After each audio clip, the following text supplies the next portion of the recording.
My name is Jen Berger. I am a full-time lecturer at the University of Vermont. I teach a variety of topics, Perspectives on Art, which is a foundational class. Each of the instructors has their own way of approaching the Perspectives on Art class, and I work with students on how artists respond to sociocultural events. I also teach classes in public art and political poster making and community engaged art. My personal practice ranges from painting and printmaking to mixed media. I'm an interdisciplinary artist, and I have been working more and more towards installation and outdoor work. When you're asking me about powerful art that challenges social political ideas, for me, so much of that is about public art, so you don't know who is interacting with it. So I think that felt like a really beautiful and powerful way to be in a public space and draw people's attention into thinking about something that hopefully resonated or shifted something they were thinking. During some heightened moments, political moments, I have found myself in my studio or my kitchen or wherever working on printing.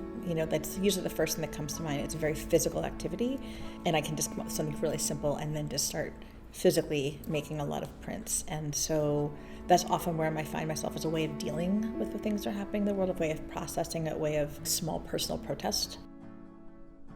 I've made stencils. I have painted around the city.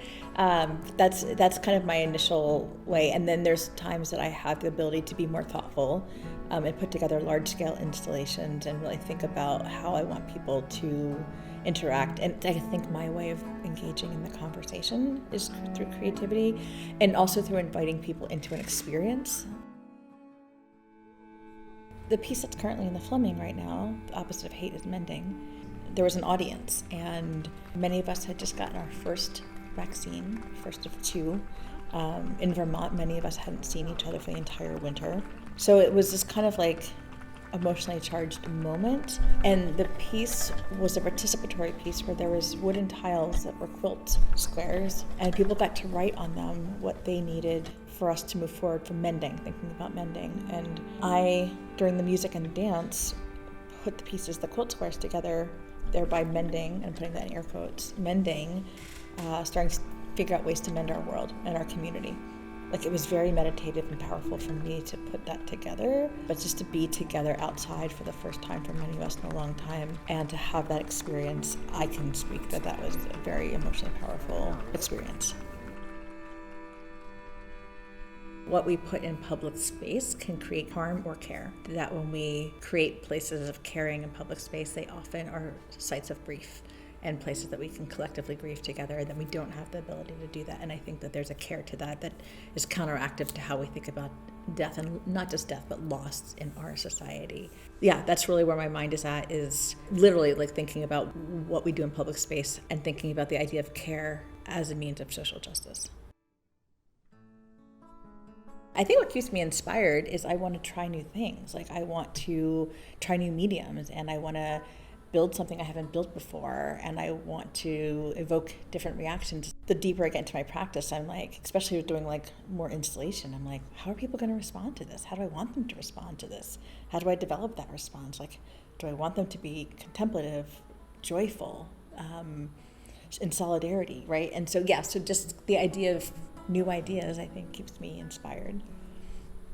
Advice for emerging artists: enjoy your time.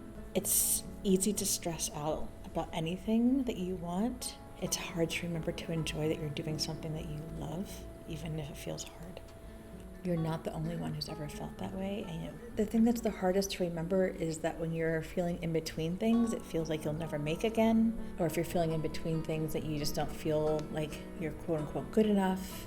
And the truth is that you're actually just in between things. And when you have the time and space, whatever's going on, you will make again. And when you make again, you'll remember that you were just coming out of that space.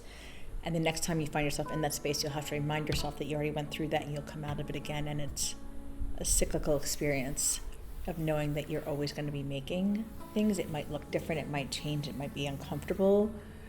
And that I think artists are one of the few careers / professions / passions, whatever you want to call it, that really tasks all of ourselves, like our internal selves. I mean, I'm sure doctors go through the same thing, but in ways that like we're constantly in relationship to ourself in ways that I don't think is as taxing with other things. And if you know that that's the case for other people, that you're part of a lineage, it's easier, I think, to accept where you're at in that. Just keep showing up. No matter what happens, stick to your practice. You don't know what's going to happen that day. It might be different than you expect. It might be better than you expect. But if you keep showing up, you're always going to make something.